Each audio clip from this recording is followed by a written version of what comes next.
Now, KWWL Sports. It may be early October, but the UNI Panthers are breaking out their winter coats this weekend when they visit top-ranked North Dakota State in the Showcase FCS Football Game of the Week.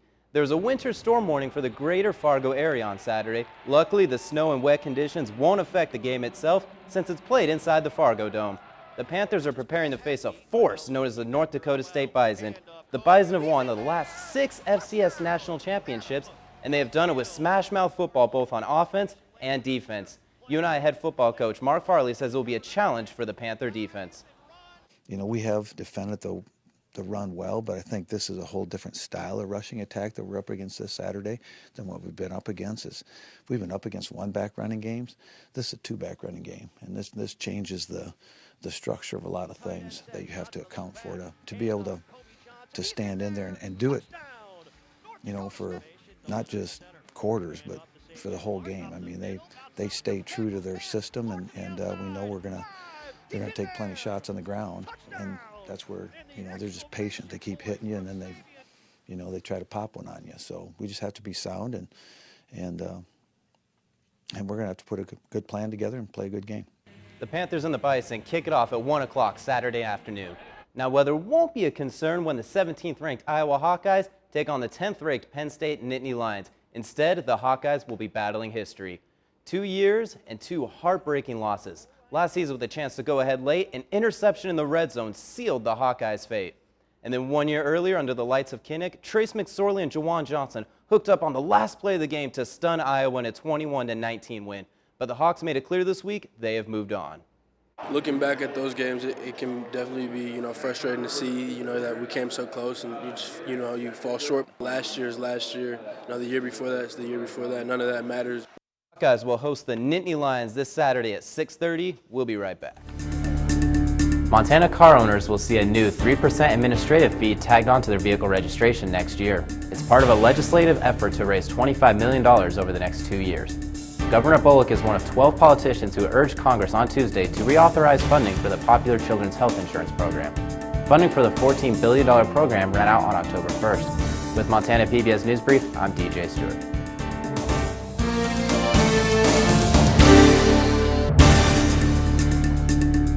A shooting reported Saturday evening near Thompson Falls left 2 people dead and 1 injured. Police are still investigating the suspected murder-suicide.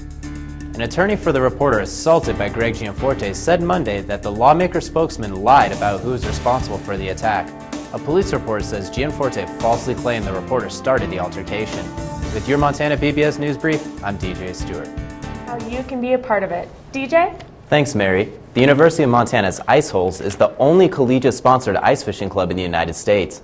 It started with a few students who wanted to take Montana ice fishing to a new level. They secured donations from different fishing companies, including Eskimo, to help them take off. Club founder Sonny Capiz says the club isn't just open to students. Definitely open for everybody in the community to do this.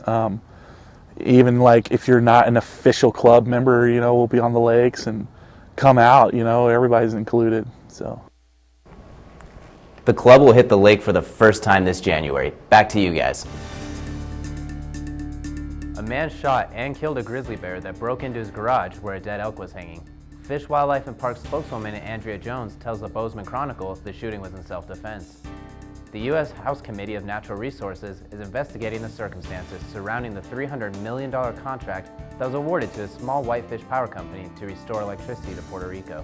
For Montana PBS News Brief, I'm DJ Stewart.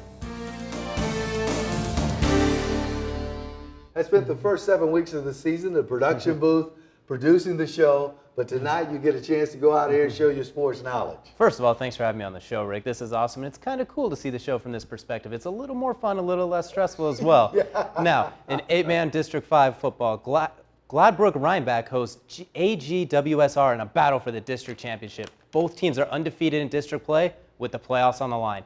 That means somebody's O has got to go.